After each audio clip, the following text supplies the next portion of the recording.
शाहब अहमद सिद्दीकी साहब जो हमारे क्लास फेलो हैं, आए इनसे पूछते हैं कि जिंदगी का ये मरहला कैसे उन्होंने अबूर किया, कहाँ कहाँ से गुजरे और कैसे आज मैनेजिंग डायरेक्टर की सीट पे बैठे हैं।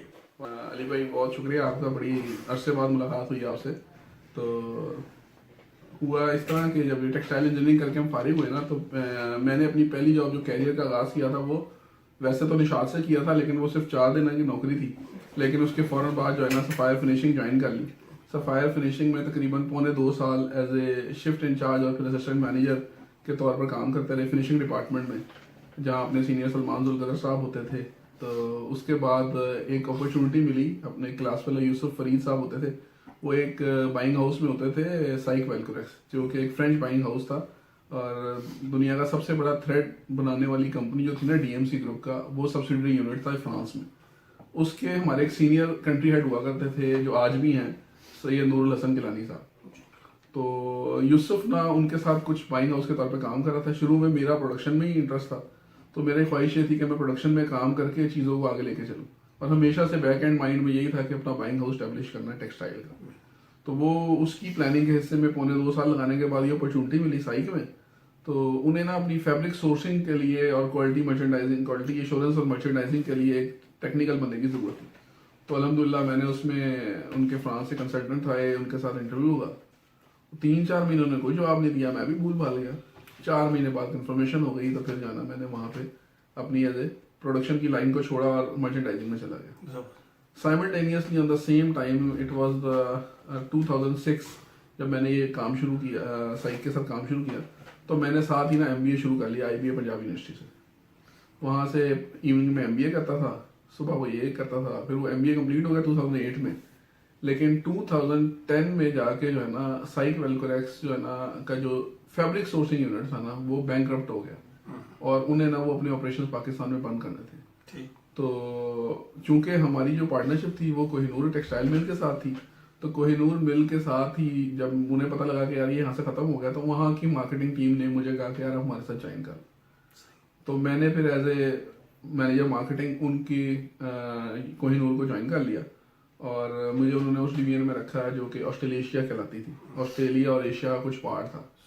तो तकरीबन 2 साल मैंने जो ना वो कोहिनूर में काम किया और as a marketer, assistant manager marketing था मैं वहाँ पे। और मैंने वहाँ पर मार्केटिंग के टूल्स इस्तेमाल करते हुए वहाँ बिजनेस स्टैब्लिश किया, कुछ कोरिया से, कुछ जापान से।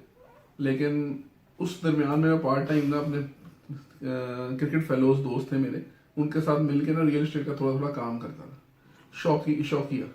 और 2 साल जो है ना उनके साथ पार्ट टाइम करता रहा। तो इस दरमियान में ना मेरा थोड़ा इंटरेस्ट भी डेवलप हो गया और मेरी थोड़ी पेनिट्रेशन भी डेवलप हो गई इस फील्ड के अंदर। तो उनका फैमिली बैकग्राउंड यही था, मेरा दूर दूर तक इससे कोई ताल्लुक नहीं था। लेकिन ऑल ऑफ अ सडन तो जब मार्केट उन दिनों तेज हुई प्रॉपर्टी की, तो इन्होंने दोस्तों ने इंसिस्ट करके ना मुझे कहा कि जॉब छोड़ दो। और एक छोटा सा मेरा क्लैश हुआ अपने जीएम साहब के साथ। तो कुछ असूली मौक़िफ़ पे मैंने, कुछ मेरी बैक माइंड बात चल भी रही थी, तो मैंने ना वहाँ से क्विट कर दिया। तो वो क्विट करने के बाद हमने रियल एस्टेट की एक स्टेट थी, वो ऑलरेडी मेरे दोस्तों की थी, ग्लोबल स्टेट एंड बिल्डर्स, तो उसको हमने कंटिन्यू किया।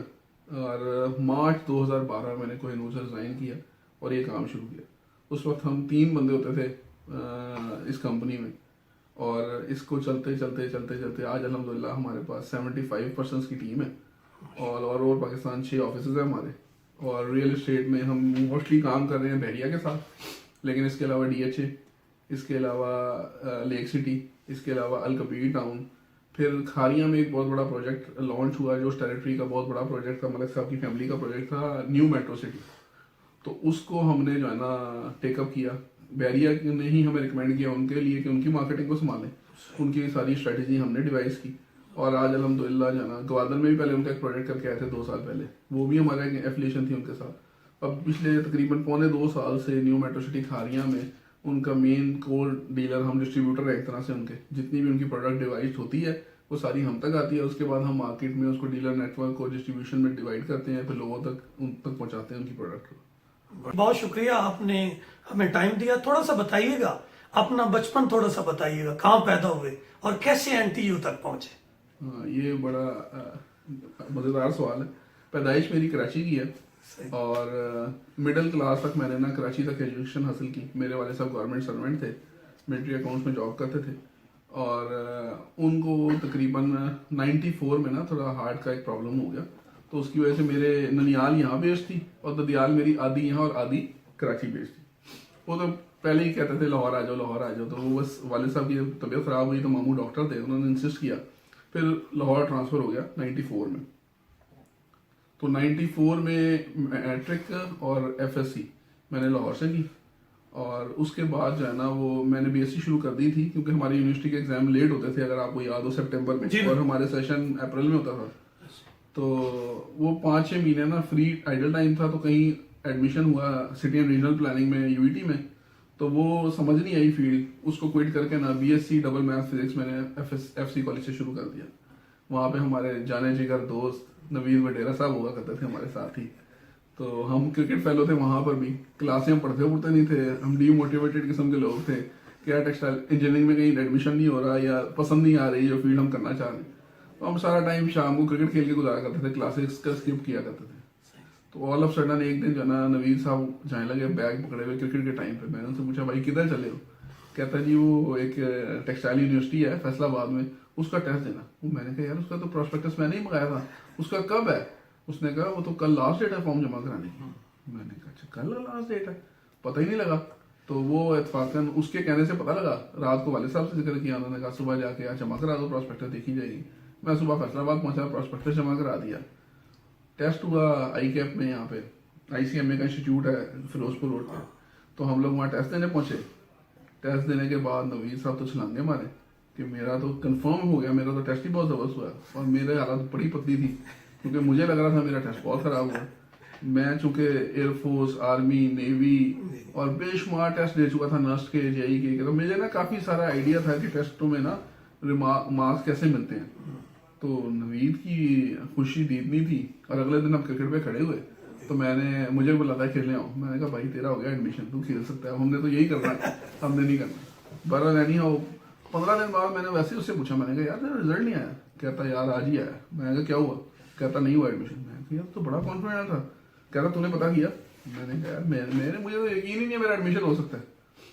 मैं फिर घर आया, वाले साहब को बताया कि रिजल्ट आ गया, तो उन्होंने कहा तुमने पता किया? मैंने कहा उन दिनों आपको पता टेलीफोन तो घर में होते नहीं थे। उन्होंने कहा यार फैसल टाउन एक्सचेंज में जाओ, वहाँ जाके कोई बड़े सस्ते से कॉल रेट्स पे ना कॉल हो जाएगी, तो वहाँ जाके कॉल करके ना पता कर लो। मैं जनाब गया वहाँ पे एक्सचेंज से नंबर मिलाया, लतीफ़ साहब ने फ़ोन उठाया। मैंने कहा सर मैं बात करूँ यार मीटिंग हो रही है हमारी प्रिंसिपल साहब के साथ ना, आप थोड़ी देर बाद रब्ता करें। ठक करके फ़ोन रख दिया। मैं फिर 10-15 मिनट वहाँ खड़ा रहा, फिर मैंने दोबारा कॉल मिलाई। उन्होंने कहा जी वो प्रिंसिपल साहब के साथ गए। मैं वापस यूनिवर्सिटी FC कॉलेज आ गया। क्लास लेने के बाद ना ब्रेक टाइम पे फिर मुझे कीड़ा हुआ, मैंने कहा यार पता करना चाहिए। मैं वापस आया, मैंने आके उसे फ़ोन किया, लतीफ़ साहब ने उठाया। मैंने कहा सर वो पता करना था, रोल नंबर बताएं अपना। मैंने कहा सर ये जी NTU CTE 62 रजिस्ट्रेशन नंबर है। अच्छा यार आपका एडमिशन हो गया? मैंने कहा सर क्या कह रहे हैं मेरे तो ना अकलाना शुरू हो गया मैं लिटरली। मैंने कहा मेरा एडमिशन हो गया? कहता यार आपकी ऑल ओवर पाकिस्तान ना 2nd पोजीशन आई है। अच्छा वेरी गुड। यार हमारे एडमिशन का मसला हो रहा था यहाँ पे, और यहाँ 2nd पोजीशन आई, तो अल्हम्दुलिल्लाह फिर वो लेटर आ गया। तो पहले आपको पता है 10 लड़कों को स्कॉलरशिप मिलता था, वो 10 लड़कों में स्कॉलरशिप मिला, एजुकेशन, और फिर इस तरह से NTU में। जी बहुत शुक्रिया मेहताब भाई। आप जरा बता दीजिएगा आपके अभी फ्यूचर प्लान्स क्या हैं, और अगर हमारे टेक्सटाइलियन खासकर बैरियर टाउन में घर लेना चाहते हैं तो आप उनकी क्या मदद कर सकते हैं?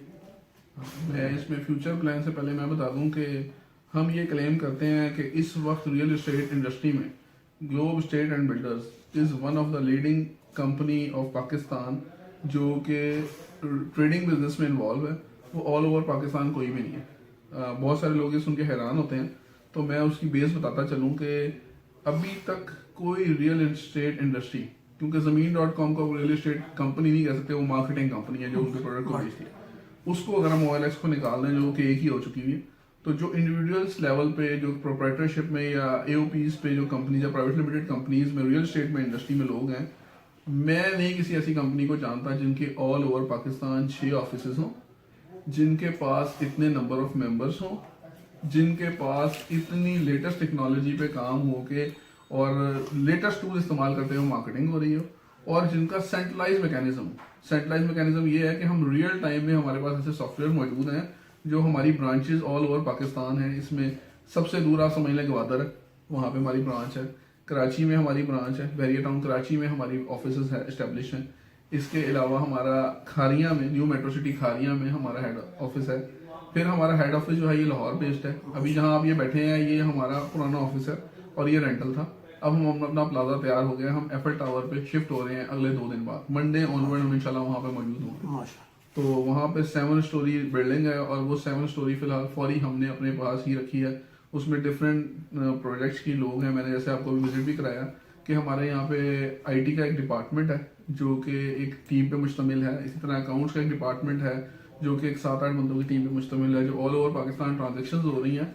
और हम बल्क में काफ़ी काम करते हैं बहरिया के साथ, डीएचए के साथ। आपने सिर्फ पूछा बहरिया में हम क्या हेल्प कर सकते हैं। हम बहरिया में नहीं, हम बहरिया में तो ये हर तरह की जो प्रॉपर्टी के लेन देन में, कंसल्टेंसी में, लेन देन में काम कर सकते हैं। इसके अलावा बहरिया या डीएचए में जो भी जहां का प्रोजेक्ट है ना, हम उसमें काम करते हैं। वो चाहे लाहौर हो, चाहे इस्लामाबाद हो, चाहे कराची हो। इसके अलावा जो प्रोजेक्ट्स हैं, जो ज़मीन.com के जितने प्रोजेक्ट्स हैं, हम उनके मेन ऑथराइज डीलर हैं।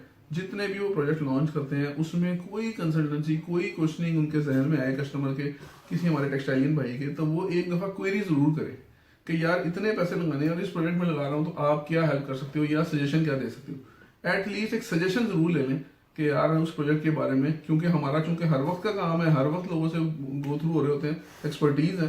तो मैं सजेस्ट करूंगा कि एक दफ़ा कॉल करके ज़रूर पूछेंगे यार ये काम है, या व्हाट्सअप कर दें या मैसेज कर दें।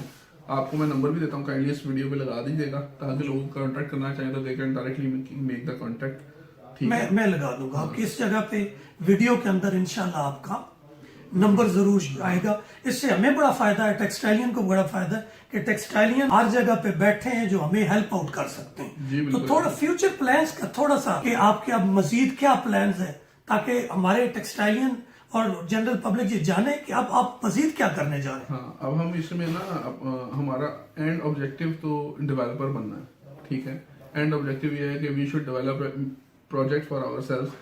और इसके लिए काफ़ी सारे सीनियर से मेरी काफ़ी दफ़ा गुफ्तगू शनीर भी होती रही है।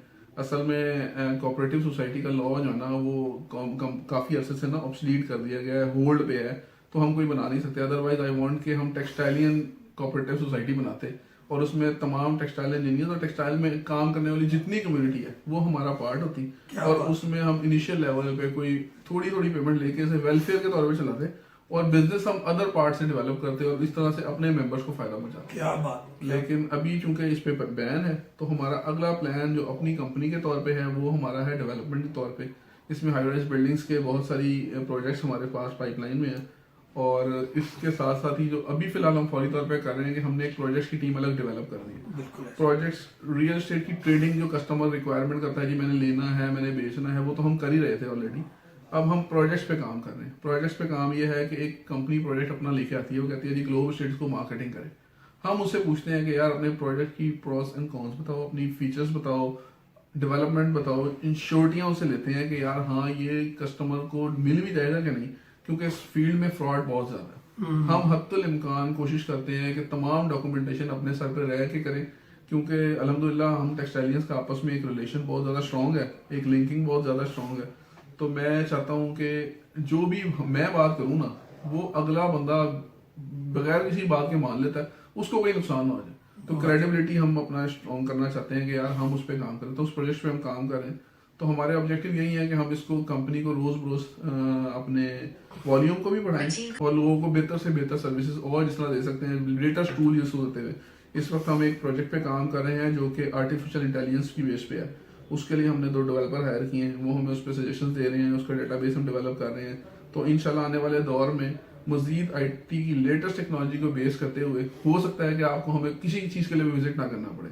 हम फोन कॉल पे, एक वीडियो कॉल पे आपसे बात करें, आपको वर्चुअल विजिट करवाएं। वर्चुअल विजिट कराने के बाद आप ऑनलाइन हमारे अकाउंट में ट्रांसफर कर दें और हम आपको फाइल ट्रांसफर करके आपके घर भेज दें। और अगर कोई 1-to-1 ट्रांसफर है तो आपको ट्रांसफर वाले दिन बुलाएं, आपका सिर्फ 1 घंटा जाए और आप चले जाएं, फाइल बन के आपके घर पहुंच जाए। तो इस किस्म की सर्विसिंग में हम बिलीव कर रहे हैं कि आप हम जैसे लोग जो टेक्सटाइल में जॉब्स कर रहे होते हैं, और इंतहाई आपको पता है सेंसिटिव किस्म की जॉब्स हैं, करोड़ों अरबों रुपए का प्रोजेक्ट हर वक्त चल रहे होते हैं, तो किसी के पास भी इतना टाइम नहीं होता कि कई कई दिन आके जाना चक्कर लगाता रहे डॉक्यूमेंटेशन के लिए। तो हम फैसिलिटेशन सेंटर डेवलप करेंगे कि लोगों को उनकी डोर स्टेप पे उनकी चीज़ें मिलती रहेंगी। आपने बस हमें इन्फॉर्म करना और हम आफ्टर सेल सर्विस में आपको डॉक्यूमेंट्स और हर चीज़ मैनेज करके दिया करेंगे।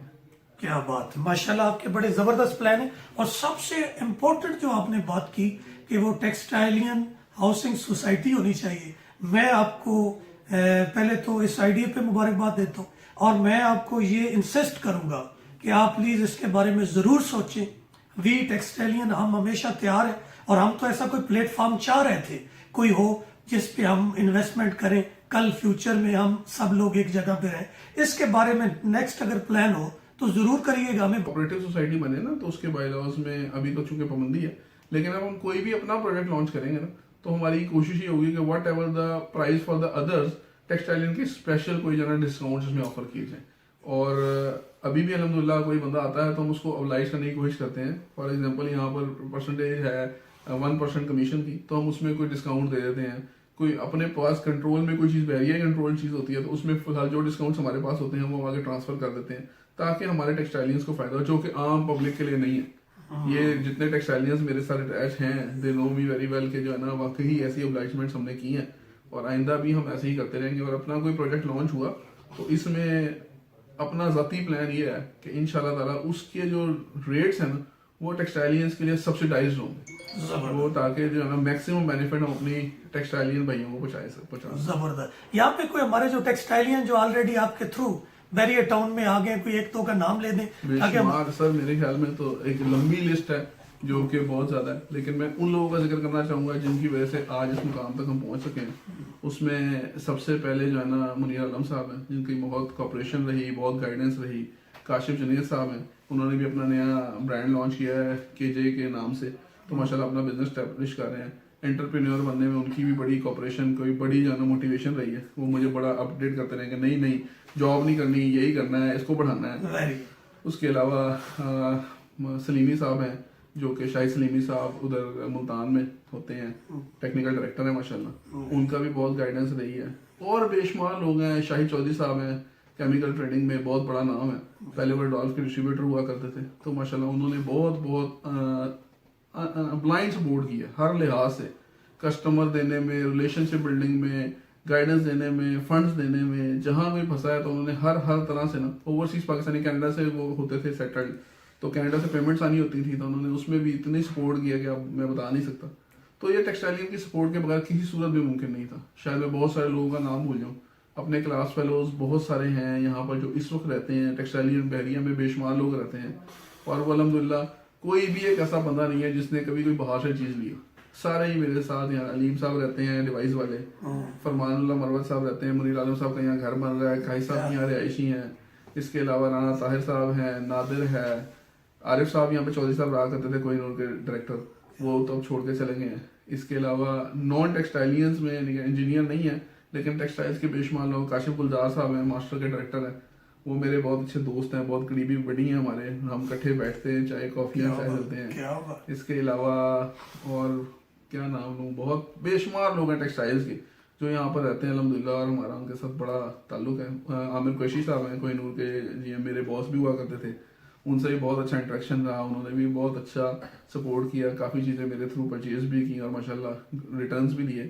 तो अभी भी लोग हैं माशाल्लाह जो ब्लाइंड ट्रस्ट करते हैं, पैसे देते हैं और चीज़ें लेते हैं, और अल्हम्दुलिल्लाह हम उस क्रेडिबिलिटी को इंश्योर करते हैं कि यार जो उन्होंने हम पे ट्रस्ट किया उसको फुलफिल करके उनको मैक्सिमम बेनिफिट किस तरह दिया जाता है। सबसे पहले उनकी पेमेंट को सिक्योर करने की कोशिश करते हैं, क्योंकि they don't know about the transactions.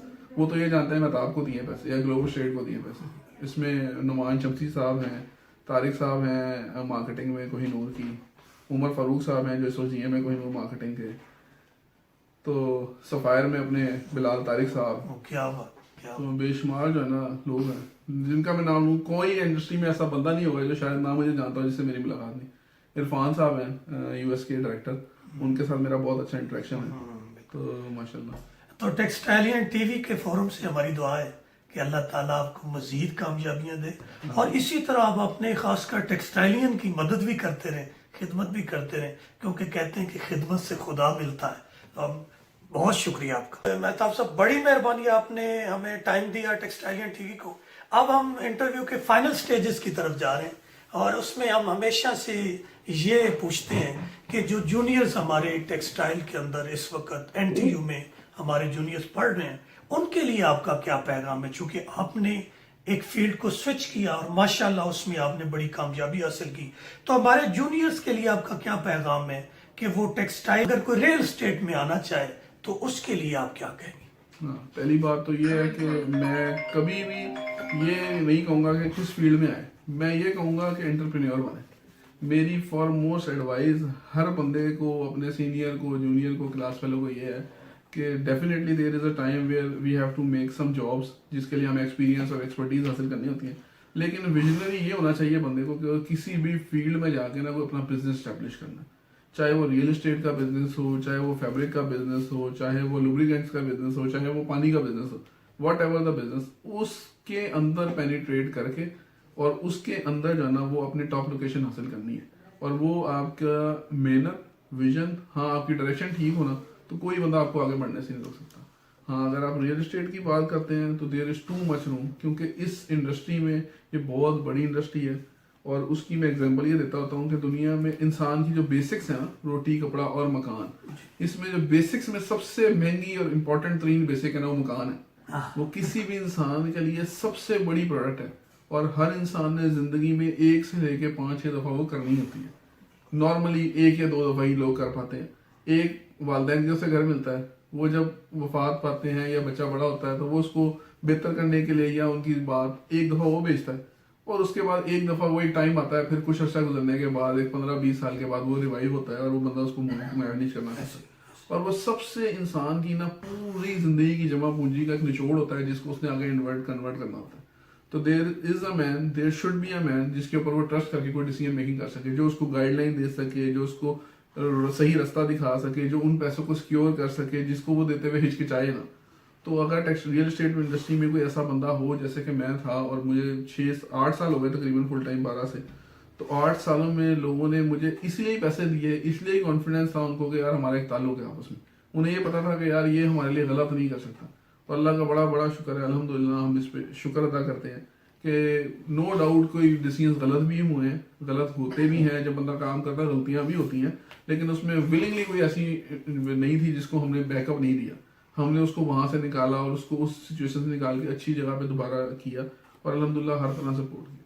तो मेरा मैसेज सिर्फ ये है कि जो भी काम करना है ना, मैंने वो जब मैं MBA कर रहा था तो बल्कि तो हमारे टीचर एक कहा करते थे कि एक तवा बनाने वाला बंदा है लाहौर में, जी ठीक है जी जी, और उसके पास भी करोला गाड़ी है। और जिंदगी में तवा बनाने की एग्जांपल ये है कि जिंदगी में हर घर में ना तवा 2 दफा आता है। एक दफा जब उसकी शादी होती है, और एक दफा जब वो टूट जाता है 10-15-20 साल के बाद, तो फिर एक दफा आता है। वो 2 तवे से ज्यादा किसी घर में तवा नहीं आता। तो इसका मतलब ये है कि जिंदगी में एक इंसान की जरूरत 2 दफा तवा खरीदना है, और उसके बावजूद वो बंदा मिलियनियर है और सिर्फ तवा बना के। तो अगर हम उसके अंदर एक्सपर्टीज डेवलप कर लें और उसके अंदर ही ऐसी चीजें रिक्वायर्ड कर लें जो लोगों की रिक्वायरमेंट है, ये मेरी रिक्वायरमेंट है, तो मुझे वो चीज मिल जाए, तो उसमें आप नाकाम नहीं हो सकते। तो जैसे मैं सजेस्ट कर रहा था आपको कि टेक्सटाइलियन टीवी के हवाले से भी कि ये एक ऐसा शोबा है कि आप इसमें ही पेनिट्रेट कर जाएं। डिजिटल मार्केटिंग से अच्छा कोई शोबा नहीं। एक छोटी सी प्रोडक्ट लेके आप उसमें मार्केटिंग करें और लोगों तक वो पहुंचा दें, और बेशुमार लोगों की वो जरूरत है, वो आप उन तक पहुंच जाए, तो उनका भी भला हो जाएगा और आपका तो होगा ही होगा। बिल्कुल ऐसे, बिल्कुल ऐसे। सजेशन सिर्फ यही है कि बस जो है ना, फोकस करें कि अपना काम करने का, नौकरी करें, जरूर करें, उसमें चीजें सीखें, और जो काम करें ना उसके अंदर घुस जाएं, इतना घुसें कि आपको काम के अंदर नशा हो जाए, मजा आना शुरू हो जाए। अब यकीन करें, ड्यूटी पे, नौकरी पे होते थे ना, जॉब पे 5:30 बजे के बाद घंटा 1.5 घंटा ना आवाज आ रही होती थी कि यार बस छुट्टी, लेट हो गए हैं, लेट शिफ्टिंग हो गई है, मजबूरी बन गई है। और अब ये सिचुएशन है कि रात को 11-12 बजे भी रात को घर जाने का टाइम होता है ना, 10 बजे के बाद भी, तो कहते हैं यार अच्छा ये काम वो रह गया, यार ये कर ही ना जाए, काम खत्म हो जाए। तो ये शौक या लगन डेवलप हो जाए ना किस काम में भी, जिसमें आपको मजा आने लग गया ना, वो आपका पैशन बन जाता है। और जो पैशन बन जाए, वहां आपको तरक्की करने से कोई नहीं रोक सकता। हमारे यहाँ सबसे बड़ा जो प्रॉब्लम है हमारी यूनिवर्सिटीज में, यहाँ पे कैरियर काउंसलिंग कोई नहीं होती। हमारे जो लोग टेक्सटाइलियन में भी अक्सर ऐसे लोग आप देखेंगे जिनका शौक या पैशन जो आपने बात की कुछ और होता है, लेकिन वो किसी और फील्ड में जाते हैं। तो आपने जैसे कहा कि अगर उनमें पैशन है, एक एंटरप्रेन्योर बनने की उनमें सलाहियत है, तो उन्हें रियल एस्टेट में आना चाहिए। बड़ा रूम है या बढ़ता रहेगा, ये इसके बारे में नहीं, मैं बिल्कुल नहीं समझता। ये तो ना रुकने वाला सिलसिला है। बेसिक्स में मैंने बताया, रोटी कपड़ा मकान में बेसिक्स हैं, वो बेसिक्स की रिक्वायरमेंट कभी नहीं बढ़ी, कभी कम नहीं हुई, हमेशा बढ़ी है। मकान की जरूरत हमें आगे बढ़नी है, कम नहीं होनी। अगर हमारे पास जमीन खत्म हो गई है तो हाई राइज बिल्डिंग बनना शुरू हो जाएगी। हाई राइज बिल्डिंग बनने का जो है ना मामला, उसके बाद भी मजीद मल्टीपल जो है ना वो टास्क शुरू हो जाएंगे। दुनिया के कौन से हिस्से में है जहाँ आज भी डेवलपमेंट नहीं हो रही? तो रियल एस्टेट इंडस्ट्री में बहुत रूम मौजूद है, और पढ़े लिखे बंदे के लिए तो बहुत ही ज्यादा रूम मौजूद है।